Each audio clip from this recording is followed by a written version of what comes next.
High friends, job and ডিফেন্সৰ চেনেলটোলৈ তোমালোক সকলোকে স্বাগতম জনাইছোঁ। আৰু এই ভিডিঅ'টোত মই কেইটামান সৰু সৰু মেডিকেল পইণ্টৰ ওপৰত কথা পাতিম আৰু কিছুমান তথ্য তোমালোকক জনাম।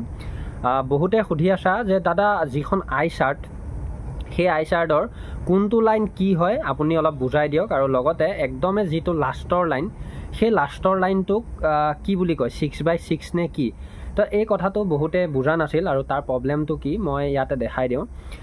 এই ছাইডত তোমালোকে চাই লোৱা, যিখন আই চাৰ্ট আছে সেই আই চাৰ্টখনৰ একেবাৰে শেষৰ লাইনটো 6x6 নহয়, তাৰ ওপৰৰ লাইনটো 6x6। মই ধুনীয়াকৈ তাতে লিখি দিম, তোমালোকে চাবা এডিটিঙত। ইয়াতে এটা কথা কৈ দিওঁ তোমালোকক, যিটো আমাৰ আই চাৰ্টৰ লাষ্টৰ লাইন আছে, সেই লাইনটো যদি তোমালোকক কেনেবাকৈ সোধে, বহুত ঠাইত এনেকুৱা হয়, বহুত চেণ্টাৰত একদমেই লাষ্টৰ লাইনটো নুসুধে। যিসকল ডক্টৰে বা যিসকল ডক্টৰৰ লগত থকা এছিষ্টেণ্টে জানে তেওঁলোকে নুসুধে।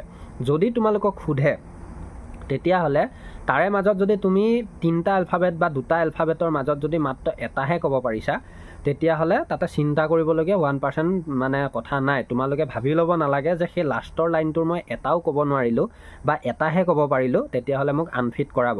তাৰ এনেকুৱা কথা নাহে, কাৰণ সেই লাইনটো বহুত ভাল মানুহেও হয়তো নেদেখিব পাৰে, সেইটো বনাইছে সেই ছিষ্টেমত। গতিকে সেইটো যদি তোমালোকে ধৰি লোৱা দেখা পোৱা, ধৰি লোৱা ছাপ'জ 3টা সুধিছে, 3টাই দেখা পোৱা, তেতিয়াহ'লে তেওঁলোকে এইটো ধৰিব যে তোমাৰ চকুৰ ৰশ্মি বা তোমাৰ চকুৰ পাৱাৰটো খুবেই বেছি ভাল। কিন্তু ইয়াৰ মিনছ এইটো নহয় যে সেইটো একদমেই ক'বই লাগিব, তেনেকুৱা ইয়াত কথা নাই, মই যিমান দূৰ জানো আৰু। চ' এই কথাটো তোমালোকক জনাই দিলোঁ। বাকী তোমালোকৰ বহুতেই আকৌ সুধিছা যে দাদা যিখন আমাৰ ন'টিছ ওলাইছে 12 তাৰিখৰ পৰা মেডিকেল হোৱা, এইখন ৰিয়েল নে ফেক? চোৱা, এতিয়া আমি যদি চাবলৈ যাওঁ, আমাৰ সময় খুব কম বুলি ক'ব লাগিব। এইবাৰৰ ভেকেঞ্চিটো মেডিকেলৰ বাবে সময় খুব কম, আৰু নৱেম্বৰৰ আজি চাই থাকোঁতে 2 তাৰিখ হ'লেই। গতিকে এতিয়া সময় যিহেতুকৈ নাই, তেওঁলোকে যিমান দূৰ জানো 12 তাৰিখৰ পৰা কনফাৰ্ম আছে, 12 তাৰিখৰ পৰা আমাৰ যেনেকৈ নহওক মেডিকেলটো হ'ব। আৰু 12 তাৰিখৰ পৰা 9 তাৰিখলৈকে যিহেতুকৈ চলাৰ কথা কৈছে মেডিকেলটো, গতিকে 12 তাৰিখৰ পৰা 9 তাৰিখলৈকে হয়তো অসমত নচলিব পাৰে, অসমত হয়তো তাতকৈ আগতে সমাপ্ত হ'ব।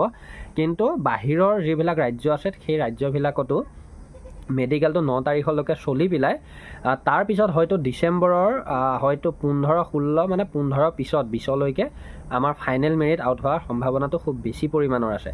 গতিকে তোমালোকে আকৌ চিন্তা কৰিব নালাগে যে মেডিকেলৰ ডেট বেক হ'ব নেকি।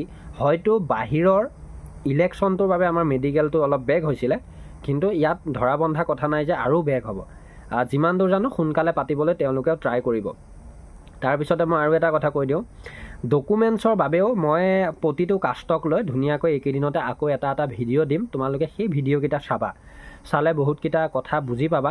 আৰু সেইকাৰণে কৈছোঁ যে জব এণ্ড ডিফেন্সৰ লগত জড়িত হৈ লোৱা তোমালোকে। আৰু বহুতে লাইভত আহিবলৈও ৰিকুৱেষ্ট কৰি আছা, লাইভত মই আহিম বাৰু এই 2 এদিনতে।